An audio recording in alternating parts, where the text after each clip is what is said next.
I actually have a meeting tomorrow to go through the set list for the tour and finalise. So yes, we are well on the way to deciding. I'm just in the car on the way back from Cardiff now. I've got a long journey, so if you don't want to read these questions or listen to them, maybe scroll the stories for the next couple of hours. I think most of the cast on Joseph will tell you that the audiences are incredible. I mean, I've experienced it the first time round when I did Joseph, and I kind of forgot until I came back how wonderful they are. So you always feel on a bit of a buzz, certainly on an evening show. Afterwards, sometimes it's a bit of a kind of, it takes a few hours to wind down, so we might go for a couple of drinks or socialise or do something after the show. But yes, incredible audiences in Cardiff. 9 sold out shows, which was incredible. I know it's quite cliche to say, but I do love the Wicked soundtrack, but more for like the orchestrations and the music. The lyrics are obviously fantastic and the story and everything, but I think it's got such beautiful orchestrations, and I always think that when I listen to the show as well. But to listen to, it's great. But also, no, I'm going to say Wicked. I think Les Mis is up there as well. And I also love, like, as a more new one, I love the songs out of Everybody's Talking About Jamie. I think there's some great songs in there. Some good pop songs as well. Who knows at the moment? There's always stuff swirling around in conversations. But I have a lot to get through, work-wise, before I even get to next year. So stay tuned. When there's something there and you're allowed to find out, you will find out. Until then, who knows? We've had some really fun venues on this tour. Top 3, I'm going to say Belfast, Manchester. Actually, I'm going to give 4, Liverpool. And I'm going to say the audiences were fantastic, but more just because we could swim in the sea every day. Plymouth. And Cardiff's been wonderful. They've been incredible audiences here. And I do think the Millennium Centre is one of the most beautiful venues in the country. So there's 5. I think my favourite song is, I do really enjoy One Way Engine in Heaven. I also love Pharaoh's Story. And I love the Mega Mix. Apart from the obvious ones, Any Dream Will Do, Close Every Door, but yeah, they're my favourite. Song of the King's fun as well. I should probably say the Song of the Roland played at the moment, but yeah, there's a few. I hope so. I mean, the plan, my grandma's 91, firstly, so I don't want to push her into doing anything that she doesn't want to do, but I had a conversation with her a few weeks back and she seems quite interested in doing some more episodes. But also, we kind of had to put it on pause after the first series because I've been away for pretty much nearly 7 months, and I don't think it's the kind of podcast that would work if we weren't in the same room. So there was a conversation at one point about filming it separately, and I was like, no, it's got to be in the same room. So we're hopefully going to get a few more. We have got a live show which will be filmed. That's in September, and that will be a released episode hopefully as well. So yes, it's still very much a thing. It's just I've been busy doing other stuff, so I haven't had the chance to record any episodes. Hope that answers your question. Now listen here. The Pop Bitch leak stories are hilarious. So many people have sent me those stories and I have giggled. What I want to know is, what I really, really want to know is, how did the person, I'm assuming the person who served me in Costco or somebody who knows him was responsible for that one, because the last story I read was that my card got declined in Costco because it had expired, which is very true. That is true. Who's leaking? I have to say, we've all been talking in the last couple of weeks about how wonderful this cast is and how such a positive atmosphere it's been from start to end, and that we all could carry on for another number of months. But normally by the time you get to the end of a tour this long, speaking honestly, you don't normally feel that way. You're sad to see it go, but you're kind of ready to go home and breathe, and none of us feel that way. There's a lovely atmosphere, and I think we're all genuinely sad it's over. So we've got 2 weeks left, and we're gonna lap it up and enjoy it, and yeah, I think it'll be really sad to say bye to everyone, genuinely. I think that changes from time to time. Sometimes songs that I released years ago, I can like fall back in love with them again and love singing them again, and then another song you kind of like, oh, do I have to sing that again? And then you come back. I go through stages with songs, but what I do love is, and what I think always makes it a lot easier, is seeing people's reaction to the songs is what makes you kind of fall in love with them again. You almost love them through the audience's eyes, if that makes sense. I hope that doesn't sound really cliche and cringe, but yeah, if the audience are like really vibing to a song, it can completely change my whole opinion of it. Does that mean I'm fickle? I don't think so. I'm just entertaining. Oh God. I mean, I've worn a lot of things over the years. Some lovely, some terrible. Favourite outfit? God. Tell you what, one memory that sticks in my mind, but because it was like a new thing at the time, I remember I got given a jacket from Dolce & Gabbana, and I got given it to wear to a fashion event in London, and I'm sure Naomi Campbell was there, and it was the most gorgeous jacket I've ever worn. I've still got it actually, it doesn't fit anymore, but it was literally like I was 18 and it was incredible. And I remember wearing it on stage for the first time, and I think I wore it for the Festival of Remembrance or something like that. I could be wrong, so fact checkers, don't come at us, but it was unreal and it felt very expensive. I recall quite a number of years ago having a conversation with a previous management company about, I'm sure I got asked if I was interested. I might be wrong, but I remember sitting in a meeting and being like, we've had this inquiry as to whether you would do Eurovision or not, and I don't think it worked at the time, but I do love watching it. I think for me, if I was ever to kind of commit to something like that, I would have to be fully on board with what the song was going to be, and I wouldn't want to just stand there and sing anything. So who knows, but I love that Eurovision has kind of had this whole new life breathed into it since Sam Ryder did it, which is very refreshing. So yeah, who knows? You never, I'm always wary of never saying never, because you never know what's around the corner in this industry.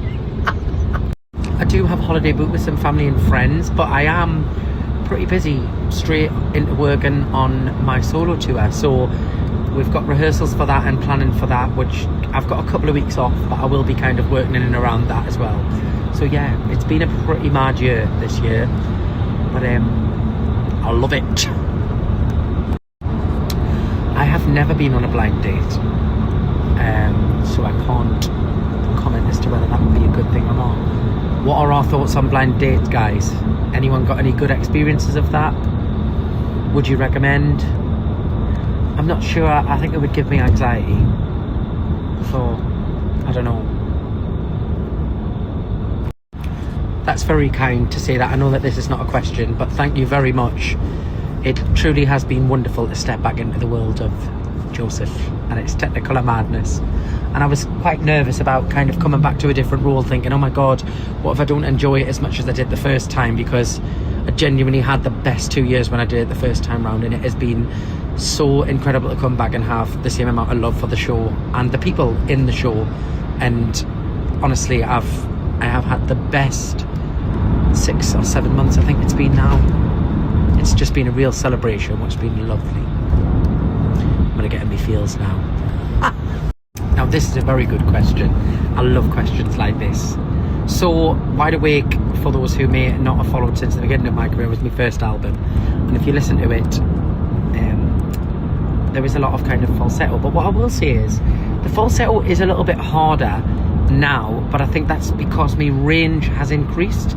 So essentially my falsetto was slightly higher than it used to be back then, so notes that I would have hit then in falsetto I could probably hit in like a mix or a belt, if that makes sense. So it has changed, and the way I sing those songs have changed massively in 15 years, but I think in a better way. It's just trying to find the placement, because the placement's changed now, but I think it's a positive. And I love singing those songs now and going back to them and singing them again and being like, oh wow, I sing this really different now.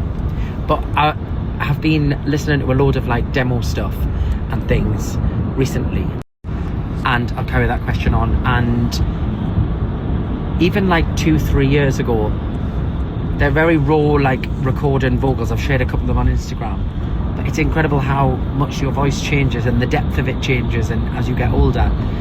But I think for a male singer, the older you get, I don't know, my voice feels stronger than it's ever been, touch wood. But yeah, I think that's an age thing. Well, this role is a lot more condensed than the Joseph role, so you're on stage a lot less than you are in Joseph, and it's a completely different style of number and singing and character to Joseph. But it's been great fun. I've really enjoyed doing this role. This song's like quite low in my range, so that's been really fun to kind of sing in a different key to what I would normally choose to sing in, if that makes sense. So it's been nice. It's and it's strange doing a show where you're not on in Act 1 and coming on in Act 2 for a very condensed moment, and then you come on for the mega mix. So it's a completely different headspace, but I've enjoyed them both for very different reasons. And yeah, the one thing I've found really strange about this role is that there's no chance to get into it, if that makes sense. Once you're on, and then you're straight off. So it's like you've really kind of got to amp yourself. I mean, I think I've played everything I could play now, unless they bring us back as the father or something in another 10 years time. Again, never say never. I am going on a very short solo tour. I think it's about 10 or 12 shows, end of September through to October, and then I go to the Newcastle Theatre Royal, where we are in the brand new production of Aladdin, which is a pantomime up there, but it's very exciting, and I'll be there until the middle of January next year. So that's what I'm up to. Favourite prank? I mean, are you talking about this show or just in general? Because if we're talking about in general, there's been many over the years. I mean, the great thing about pranks and backstage stuff is that I always think a prank on stage, the audience should never know what's going on. That's the best prank. But everybody on stage would know, but the audience would just think it was a normal show. That's when you've really nailed the pranks, I think. And a moment in the wings, we're always messing on in the wings, doing stupid things. I've once split me trousers literally seconds before I was due on for a scene by dancing around stupid, and then had to do the whole number, not in this show, it was in a different show I was doing. Yeah, I don't know, it's a hard one to... I'm gonna have to think about that and come back to it. Cardiff has been a wonderful city. And where else? Newcastle was amazing, Sunderland was amazing, Belfast, I have mentioned Belfast. Belfast was great. We drank a lot of Guinness in Belfast. Manchester was brilliant. The second week of Manchester, I was really unwell the first week of Manchester. I had a really bad chest infection, so I spent most of the day in bed, most of the days. Bristol was great fun. I'm just naming all the venues basically. But Cardiff's been memorable. I've actually found a whole other Dropbox link of demos that I forgot I had. So I've just been listening to some of those this morning actually before the show, and it's actually made us want to re-record some full versions of those, so you might hear them sooner than you think. I am on mission new music. I realise I've been saying it's been coming for ages, and I apologise for that, but I'm feeling inspired at the moment and I do want new music out. So that is next on my priority list. I might leak a few more demos, who knows. Hilda is really good. If you've just watched the other questions earlier on in the thing, we are trying to get some new That's Ridiculous episodes done. But she's really good. I spoke to her yesterday morning on the phone. She's very well, and I'm now on my way back to Newcastle actually, so I'm going to go in and see her. She's very good. She's nearly 91.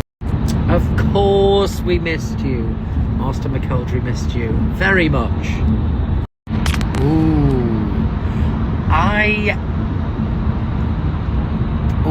That's hard. Maybe I should put a poll up for the cast to vote. I'm not sure.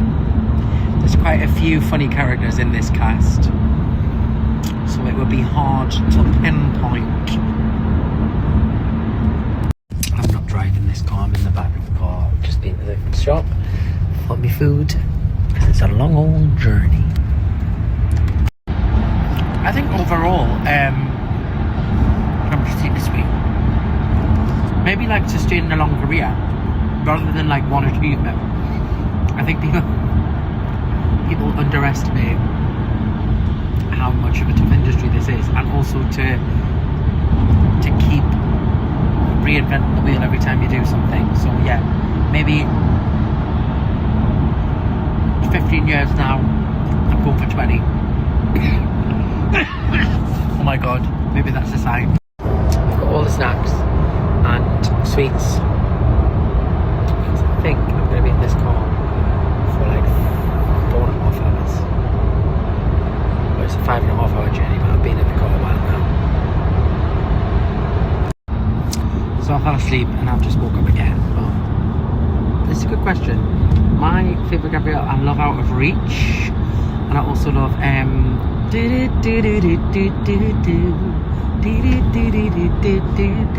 whatever that song is.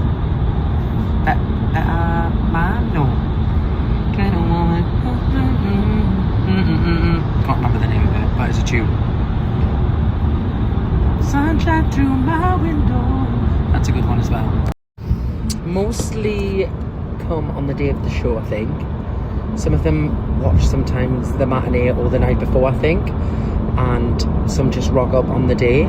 They get the show sent to them, I believe, like on a video form. And yeah, sometimes we don't even meet them until like the interval of the show when you come off after the first or second half. So they do an incredible job. Very important. I hate bubble tea. It's not a bit of me. I don't judge anybody that likes it, but I don't enjoy it. I don't like the consistency.